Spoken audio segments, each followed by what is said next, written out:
Hello friends, आप सबका आपके अपने यूट्यूब चैनल टॉपर्स मैजिक पर एक बार फिर से स्वागत करता हूं। फ्रेंड्स, इसके पहले हिंदी युवक भारती क्लास 12 का फर्स्ट वीडियो हमने डाला था क्रैश कोर्स का, जिसमें हमने आपको जो फर्स्ट पोएम है आपके सिलेबस का नवनिर्माण, उसका हमने कवि परिचय, प्रमुख कृतियाँ, विधा परिचय और पाठ परिचय उसमें हमने आपको बताया था, आपको एक्सप्लेन किया था। अब हम इस वीडियो में फ्रेंड्स हम इस पोयम के एक एक चतुष्पदी को आपको एक्सप्लेन करके बताएंगे कि हर एक चतुष्पदी में क्या दिया गया है और क्या आपको समझना है, क्या एग्ज़ाम के लिए बहुत इम्पॉर्टेंट है। तो चलिए फ्रेंड्स, हम एक एक करके सारे चतुष्पदियों को समझ लेते हैं।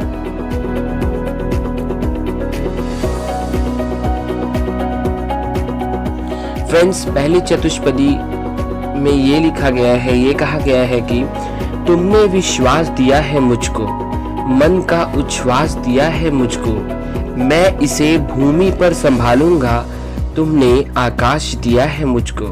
फ्रेंड्स, इस चतुष्पदी के द्वारा हमारे जो कवि हैं त्रिलोचन जी, ये माँ धरती, माँ वसुधा का आवाहन करते हुए, उन्हें संबोधित करते हुए कहते हैं कि माँ, तुमने विश्वास दिया है मुझको, तुमने जो भरोसा दिया है मुझे, मन का उच्छ्वास दिया है मुझको, तुमने जो मन का उच्छ्वास यानी कि अपने मन मर्जी की सांस हम ले रहे हैं, हम स्वच्छंद भाव से, स्वतंत्रता से जी रहे हैं, ये जो तुमने मन का उच्छ्वास दिया है, उच्छ्वास यानी कि गहरी सांस, लंबी सांस, जब हम गहरी सांस लेते हैं तो उसे हम उच्छ्वास भी कहा जाता है।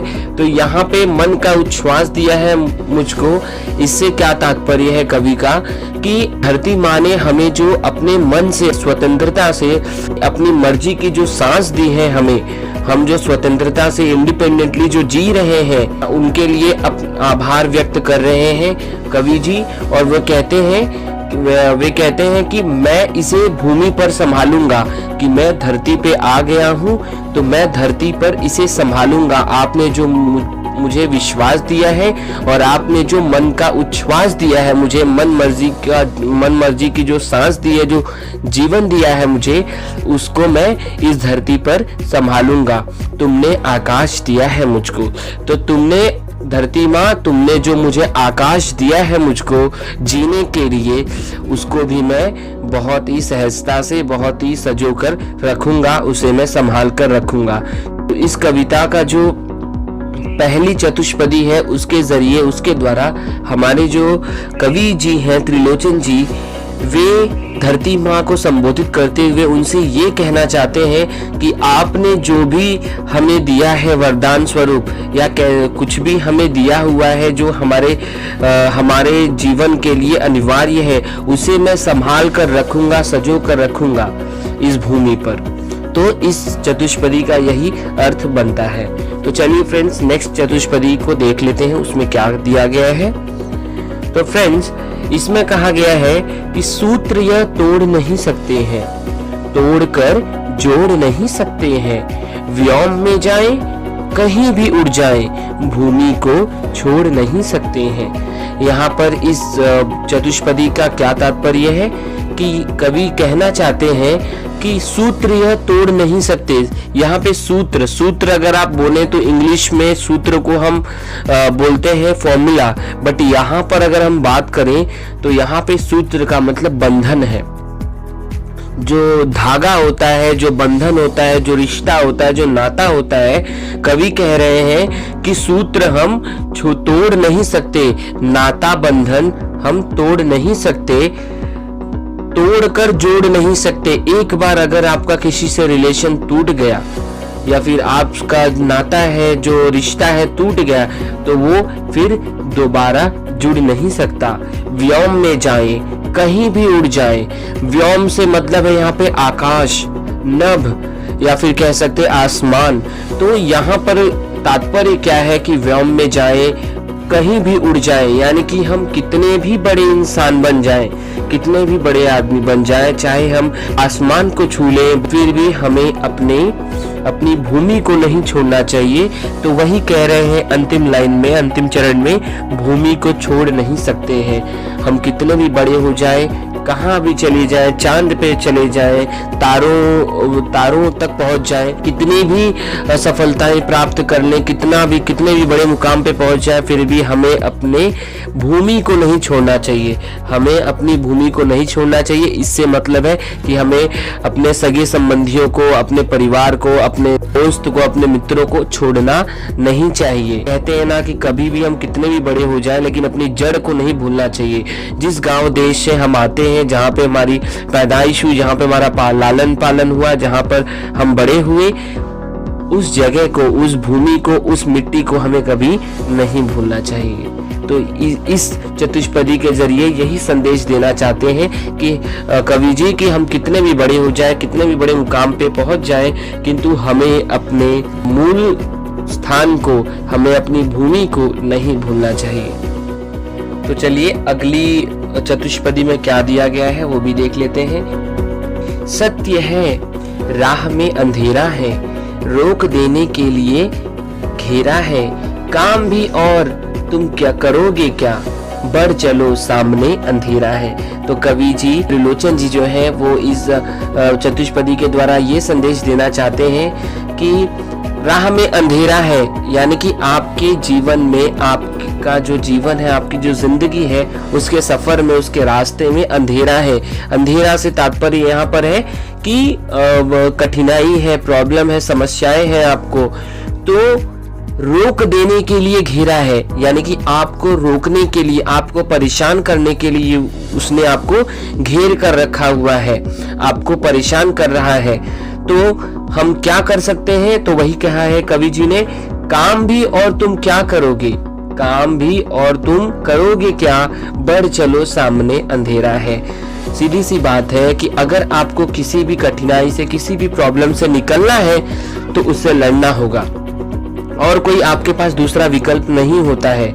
या तो उससे डर कर हार मान जाओ और तुम आत्मसमर्पण कर दो, लेकिन कभी भी अगर हमें कठिनाइयों से अगर मुक्ति पानी है, अगर कठिनाइयों से जीतना है, अगर प्रॉब्लम से जीतना है, उन्हें ओवरकम करना है, तो ये जरूरी है कि हमें उनसे लड़ना होगा, उनसे संघर्ष करना होगा, स्ट्रगल करना होगा, फाइट करना होगा, तभी हम उन कठिनाइयों से, उन प्रॉब्लम से निकल पाएंगे। तो कवि त्रिलोचन जी यहाँ पर यही कहना चाहते हैं कि अगर आपको सामने अंधेरा है, रोक देने के लिए घेरा है। प्रॉब्लम्स तो सीधी सी बात है, प्रॉब्लम्स है, कठिनाइयां, अंधेरा है, आपका स्वागत करने के लिए नहीं आती है, आपको जीवन में परेशान करने के लिए ही आती है, क्योंकि उनका यही काम है।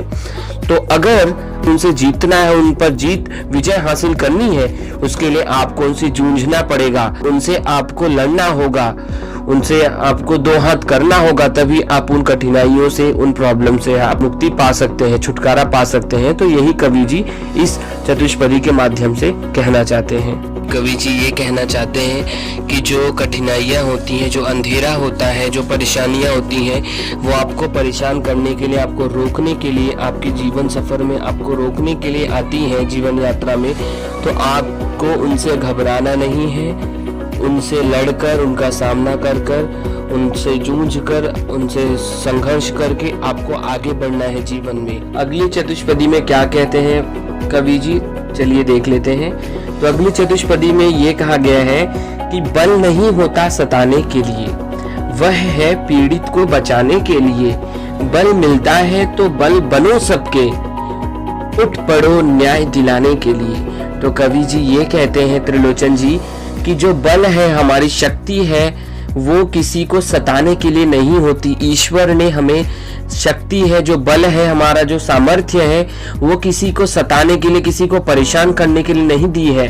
उन्होंने ऐसा हमें किसी को परेशान करने के लिए शक्तियां नहीं दी हैं। उन्होंने हमें शक्तियां दी हैं किसी पीड़ित की मदद करने के लिए, उसे सहायता देने के लिए। तो यहाँ पे वही कहा गया है कि बल नहीं होता है सताने के लिए, वह है पीड़ित को बचाने के लिए। पीड़ित यानी कि कोई कठिनाई में है, कोई परेशान है, तो उसे बचाने के लिए, उसकी सहायता करने के लिए बल होता है। बल मिला है तो बल बनो सबके। अगर आपके पास बल है, सामर्थ्य है, तो यही कह रहे हैं कवि जी कि बल मिला है तो बनो बल सबके, बल मिला है तो बल बनो सबके, उठ पड़ो न्याय दिलाने के लिए। और अगर आपके पास बल है तो आप किसी को अगर न्याय देख रहे हैं, आप उसके साथ नाइंसाफी हो रही है, उसके साथ अन्याय हो रहा है, अत्याचार होता है, तो आप उस बल का, आपके पास जो बल है, आपका जो सामर्थ्य है, उस पीड़ित को, उस जरूरतमंद को आप न्याय दिलाने के लिए, इंसाफ दिलाने के लिए उसका सदुपयोग करिए, ना कि किसी को सताने के लिए, किसी को परेशान करने के लिए अपने बल का, अपनी ताकत का, अपने सामर्थ्य का दुरुपयोग करिए। तो आपको अपने बल का सदुपयोग करना है किसी की मदद करने के लिए, किसी को बचाने के लिए, किसी पीड़ित को उस समस्या से निकालने के लिए, उसे न्याय दिलाने के लिए। तो यही कवि त्रिलोचन जी इस चतुष्पदी के माध्यम से कहना चाहते हैं। तो फ्रेंड्स, आज की इस वीडियो में हमने आपको नवनिर्माण कविता की स्टार्टिंग की 4 चतुष्पदियाँ एक्सप्लेन कर दी। उसमें क्या है, उसका क्या मीनिंग है, उसमें क्या संदेश दिया गया है, त्रिलोचन जी उन चतुष्पदियों के द्वारा क्या कहना चाहते हैं, आपको हमने बता दिया है। अब नेक्स्ट पार्ट में, नेक्स्ट वीडियो में, आने वाली नेक्स्ट वीडियो में हम इस पोयम की, इस कविता की आगे की जो बची हुई 4 चतुष्पदियाँ हैं वो आपको एक्सप्लेन करेंगे कि उस पर क्या एक्सप्लेन किया गया है और क्या है, और ये भी बताएंगे कि बोर्ड एग्ज़ाम के पॉइंट ऑफ व्यू से क्या इंपॉर्टेंट है इस पोयम से जो आ सकता है बोर्ड एग्ज़ाम में। तो चलिए फ्रेंड्स, आज के लिए बस इतना ही था। अगर आप हमारे चैनल पर नए हैं तो प्लीज़ हमारे चैनल को भी सब्सक्राइब कर दीजिए, ताकि आपको टाइम टू टाइम हमारे चैनल की जितनी भी वीडियोज़ फ्यूचर में आने वाली हैं उसकी नोटिफिकेशन सबसे पहले मिल जाए। और अगर आपने अभी तक हमारे वीडियो को लाइक नहीं किया है तो प्लीज़ अभी लाइक कर दीजिए और अपने फ्रेंड्स के साथ शेयर करना ना भूलिएगा।